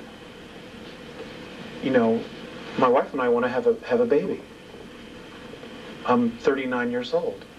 I've been in many other relationships, and I've raised other children that weren't my own. Now I want to raise my own. And, there's a lot of things going on that influence that decision. So I share the information, but I'm also sharing myself. So, you have to take that whatever way you want. Yes, ma'am. Question about reincarnation. If, say, the Earth is destroyed in the future, where are the souls going to reincarnate? Are we going to be going to other planets where they have similar life forms, or we're supposed to go into, or what? What's the theory on that? Okay. The question was about reincarnation. If the Earth is destroyed in the future, where will all these souls go to continue to reincarnate? That's a great question. I will share with you a couple things about that. Their theory, the Andromedan theory on that is this. They say that all physical matter that is in this 21 trillion year old holograph came out of what we know as black holes. So the Big Bang theory is correct in its simplicity. But apparently what happened was some other universes somewhere also went through the process of evolving, and those things that chose not to evolve, to raise their frequency for whatever reason, were taken into black holes And because spirit cannot be destroyed, it has to create another space to continue to evolve. Now the Andromedans call that space consciousness. They call our universe consciousness, because that's what created it. They say this is happening all over again. And the London Sunday Times, this past Sunday, for those of you on January 1st, the London Sunday Times on the back, apparently the Hubble telescope has found a floating black hole that is moving through, it's right now in Virgo, it is floating and it is pulling some suns, some stars into it, but not others. And they're gone. And they're actually watching this thing now. And that's the London Sunday Times, January 1st, for those of you who want to go to your newsstands and try to get it. It's on the back page of the front section. Big article. Okay, so, you know, there's a God. And whatever she has decided to do is going to happen. Actually, I asked about that, and they said that, you know, that they call it the isness. They themselves don't know exactly what it is, but just that it holds everything together. But that if they had to give it a gender, it would be female. Thank you. Because it creates life. Yes, ma'am. One of the crop circles, or a couple of them actually, this last summer, showed the planets around the sun, almost like your one picture was there with the asteroid belt. But it was interesting that where the Earth is supposed to be, there was no planet. There was the ring there that showed the orbit, but there was no planet. Did you see that crop circle? I did not, but somebody told me about it in Dallas. Yeah. I don't know. I've not had an opportunity to ask about that. But ask them, would you? I'd like to know the answer. I promise. Believe me, I have a list of questions. I'll get to you in one sec. They say that the crop circles are fifth-dimensional geometry. That's what it is. And in case you don't know that, crop circles have been showing up in the United States, but it's being suppressed. And they're primarily showing up along fault lines on the West Coast. So stay tuned for that. They're actually happening, but the feds are doing an excellent job because of the satellites, making sure that the minute they're created, that, you know, they're out there as soon as possible to make sure it's bulldozed, plowed over, etc. Yes, sir, in the back. Yeah, I was just curious, how did your communication process with the Andromedans, and is it at your request or their request, and how often does it occur, and all that kind of stuff? Well, there's absolutely no pattern to it. And, oh, gosh, you hear it? Okay, he wanted to know how the communication with the Andromedans goes. Is it at my request or their request? Sir, there is no pattern to it. They let me know. I will go outside at night, which I do every night, and I will look up into the sky and I will project a symbol, which is a communication that I have with them. And I don't always get a response. Sometimes I have to wait months to get a response. But it's, they're almost always at night. They're both telepathic as well as verbal. Now, Mornay is the only one that has actually gone to the effort to learn to speak. Visayas doesn't. It's all telepathic, and they talk in symbols. Now, when you start, for those of you who channel, you may already be aware of this, or mediums. I don't really like the word channel. You get impressions. Telepathy is speaking in holographs. If you were to take the blueprints of a house, and this is how it happens with me. If you were to take the best way I can describe it is this: when you were to take the blueprints of a house, the first page, which is the foundation, then the electric, and then the plumbing, and you take that whole stack of papers, and you put it all together. Okay? When somebody's talking to you telepathically, they're giving you that entire concept of everything like this. The whole thing is right there. It is not where I am describing, well, sir, we take this, we move it to the front of the house, then we take this beam and move it there. It's not like that. You get the whole thing instantly. And then you have to learn how to unravel it. It's taken me years to do this. And they've been really patient. And I'm not the only one. They're talking to 3 other people. I'm the 4th. There's one in Argentina, who I don't know yet, but I've met somebody who does know him. There's one in Asia and one in Europe. And there are other groups that are also contacting a lot of people here. Because we're different. We are really different. I'm not saying we're better, but we're different. And they apparently see some value in us, those that really want to help. Even the regressives see value in us, which is why they're so hell-bent on trying to control us and to suppress us. Now, ladies and gentlemen, there's a lot of energies coming. There are a lot of earth changes that are coming. I can tell you this beyond a shadow of a doubt, absolute proof, positive, inside of myself, because I've been shown it. In 8 years, Southern California will be 8 islands. That's it. It's all going to be water, except for those mountaintops. So if you have family there, you got to let them know. New York City by the year 2000 will not be there. It will be ash. It will be sacrificed. It's going to be sacrificed. The powers that be have already made that decision. Sacrificed. It'll be a sacrifice. What does that mean? An offering. An offering.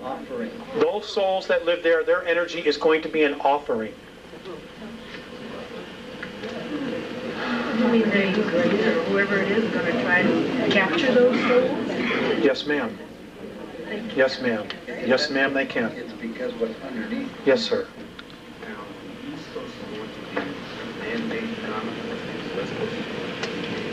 Natural phenomenon. That's correct. Couldn't hear a thing. What did he say? He asked the question, basically he made a statement, the East Coast is going to be a man-made phenomena, and the West Coast is going to be a natural phenomena, and I agreed with him.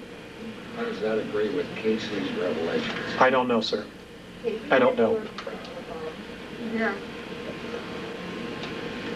He said it would be destroyed. I don't know that he said it was going to be bombed. It was going to, yeah, an act of terrorism would turn it to ash. By when? By the year 2000.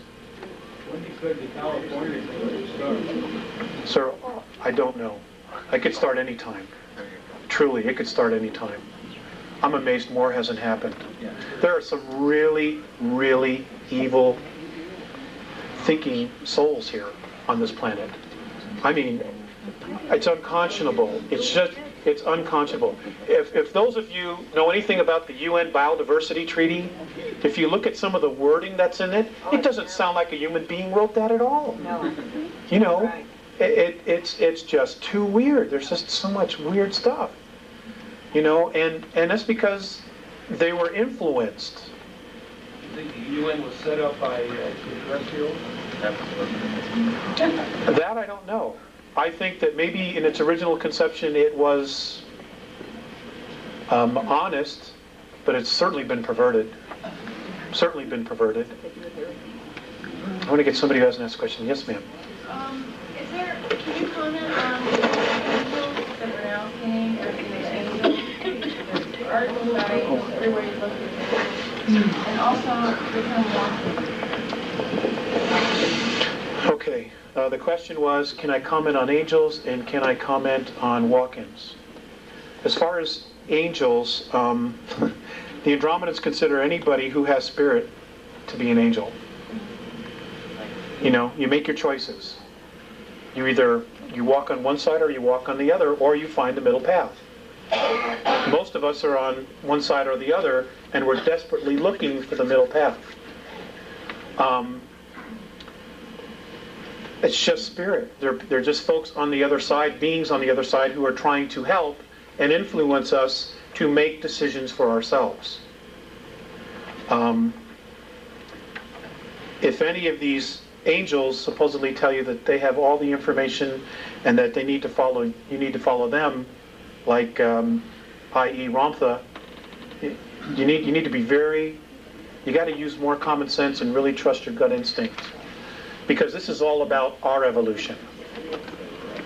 You know, if it's true that we've been on 11th density, then we have knowledge, we have experiences that none of these other races have. And we already know how to do this. And we already know. And we just have to somehow find out those keys. Every single one of you in this room has a piece of this puzzle. Every single one of you. You know, and you gotta honor that peace that you have, and you've got to honor yourselves. Don't let anybody tell you that you're not awesome, because you are. You are so awesome. It's just beyond words. You know, they want to consider you a natural resource. You will only be that if you believe it. It's that simple. This does not have to be a major struggle. You know, unless we just stick our heads in the sand and go into denial. I mean, how could you be in denial with all this stuff that's going on? I mean, it blows my mind. The regressives consider us a natural resource. They feed off of us. We make things for them. We produce for them. We create energy for them. They harvest our thoughts. They're channels. You know, we can create things out of thin air, literally out of thin air, that they need technology to do.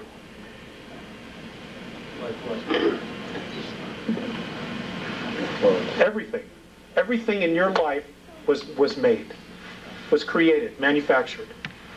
Okay? Even the idea was created. Okay? Everything we've ever needed, this planet provided for us. Well, how do you think it got that way? How do you think this planet knew exactly what to manifest, and we would end up here and be able to use exactly what we needed? I don't know if I'm wording that right. I think we're here fit the availability. Okay. Now these things are supposed to happen in the next 9 years, by 2004. Number 1, scientific proof of dimensions and higher self-consciousness. Now, ladies and gentlemen, your consciousness, your thoughts, who you are, is not in your brain. The only reason that our bodies have the brain is so that our soul, our greater selves, whatever it is, can make the body move. Okay? Your essence is in your energy field. It's in your aura. That's who you are. That's your life force. That's where your consciousness is. It's not inside this bone right here. It's here. It's all around you. 2, reincarnation will be scientifically proven and demonstrated. 3, acknowledgement of other life in the galaxy and universe. Ample proof already exists on Moon, Mars, and on the Earth. 4, extraterrestrial contact from at least 9 different races. Now that's going to blow some minds. Introduction of free clean energy devices based on magnetic fields of energy. Of course, they'll be introduced. You notice the word there. They've already been built. That the Earth is hollow and capable of sustaining life, and the existence of a city known as Kal-Ni-Gor, which is in the hollow Earth, that was originally built by Lyrans. Lyrans were one of the original races of human beings.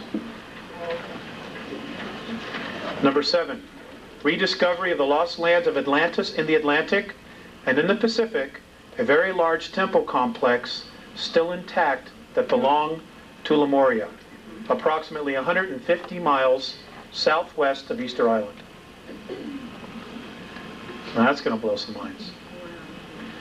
Number 8, reality that all we see in the physical is a holographic imprint directed and created from a higher portion of ourselves. Apparently, in the next 18-19 years, we as a race are going to evolve over 150 years. It's going to be like that. Which is the way it should be. I mean, for every, I don't know if you're aware of this, but for every 2 years that passes, military technology advances 44 years. Do you have any idea the toys they have that you paid for?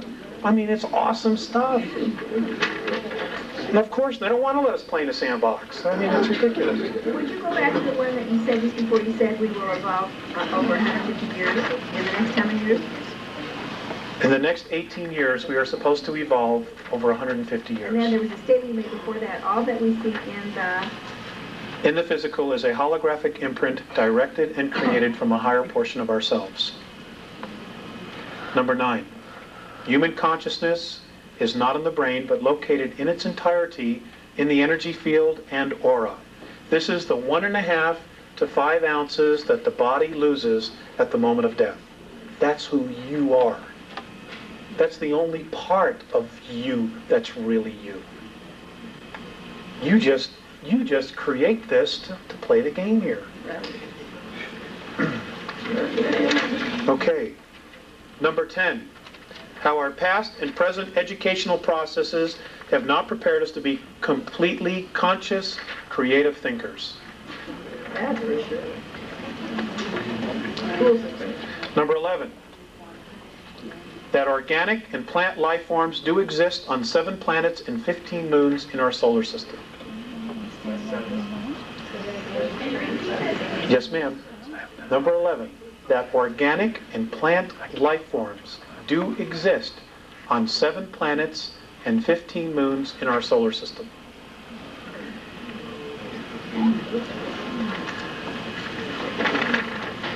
Now, just because we don't have the technology to pick it up doesn't mean it isn't there. Okay? Number 12. Rediscovery that each of us is a part of the whole of the universe, and we are a significant part of that idea that we call God. And that God is the idea called love.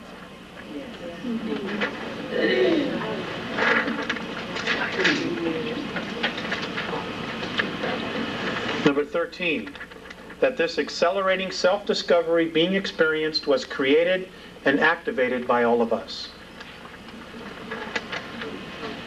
So, well, sir, that's a $64,000 question. If you get that answer, will you call me and let me know? I guess,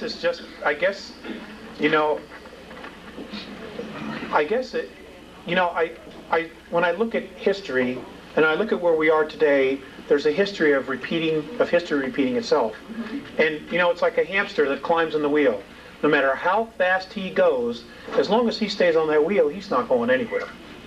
So maybe we just needed to make a change. Maybe we're all sick and tired of this. Maybe we need like a vacation.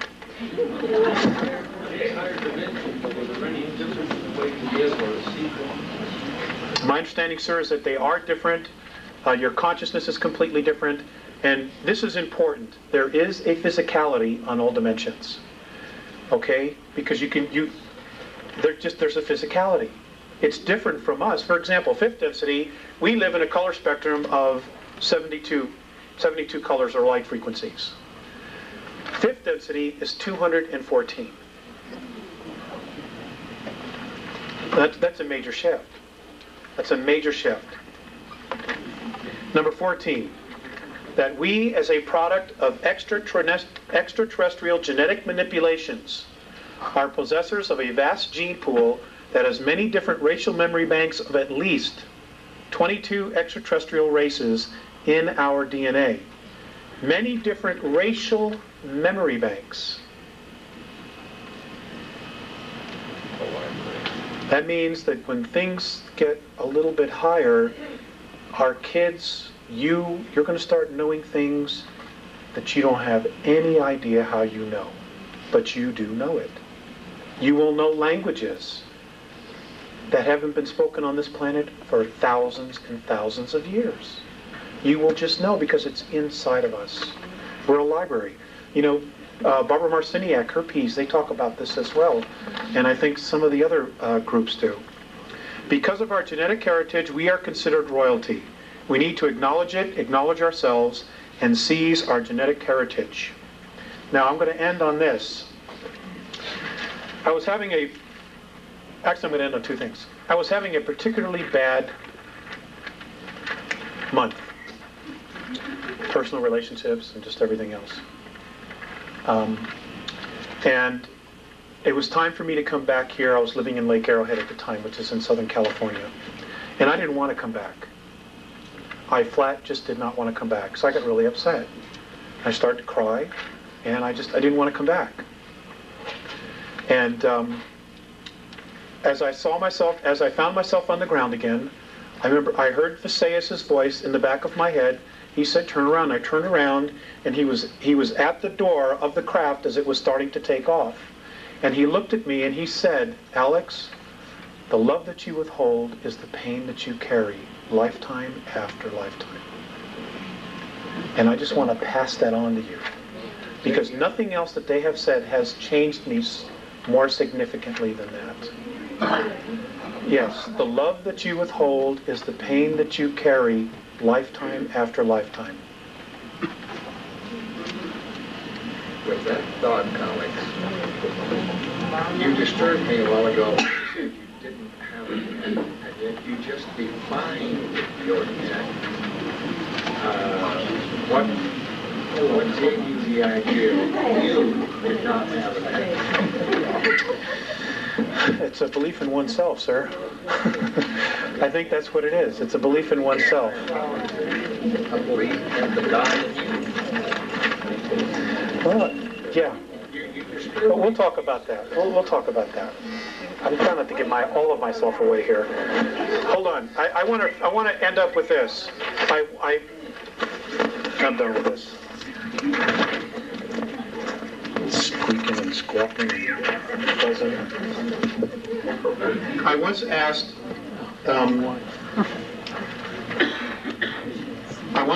Phaseus. Wrong microphone. I once asked Phaseus. Put that one up. Oh, God. I once asked Phaseus, okay, what was our future going to be? You know, the future of us here on Earth. And this was his response. This is the Andromedan definition of our future, us as a race. Responsible freedom of self-determination. Becoming truly self-confident and free to unconditionally be responsible for oneself without being coerced to accept some higher authority. I'm going to read it one more time. Responsible freedom of self-determination. Folks, thank you for coming. Becoming truly self-confident and free to unconditionally be responsible for oneself without being coerced to accept some higher authority. Ladies and gentlemen, you're awesome. Don't let anybody tell you different. Go out